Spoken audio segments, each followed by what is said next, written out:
অনেকেই সকালে ওজন কমানোর জন্য 1 গ্লাস লেবু পানি পান করেন, আবার হজম ভালো রাখতেও লেবু পানি খেয়ে থাকেন। লেবুতে পর্যাপ্ত পরিমাণে ভিটামিন সি ও অ্যান্টিঅক্সিডেন্ট থাকে, যা রোগ প্রতিরোধ ক্ষমতা বাড়ায়।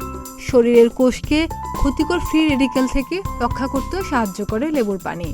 এমনকি শরীর হাইড্রেট রাখতে, শরীর থেকে দূষিত পদার্থ বের করে দিতেও ভূমিকা রাখে লেবু পানি। এত উপকারী থাকা সত্ত্বেও সবার জন্য লেবুর পানি পান করা উচিত নয়, করলে বিপদ হতে পারে।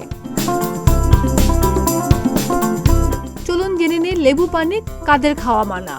অ্যাসিডিটির সমস্যা আছে যাদের, অর্থাৎ যাদের অ্যাসিডিটির সমস্যা আছে তাদের লেবু পানি এড়িয়ে চলা উচিত, কারণ লেবু অম্লধর্মী, ফলে লেবুতে থাকা অম্লীয় উপাদান শরীরের জন্য ক্ষতিকর।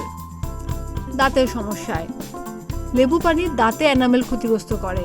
যাদের দাঁতে পূর্ব থেকেই ব্যথা এবং অন্যান্য সমস্যা আছে তাদের লেবু পানি পান না করাই ভালো। লেবু পানি খেলেও মুখ ধুয়ে ফেলা উচিত।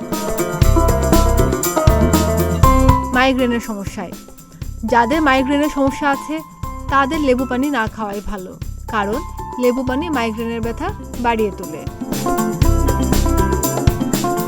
খাদিজা নিপা, প্রতিদিনের বাংলাদেশ।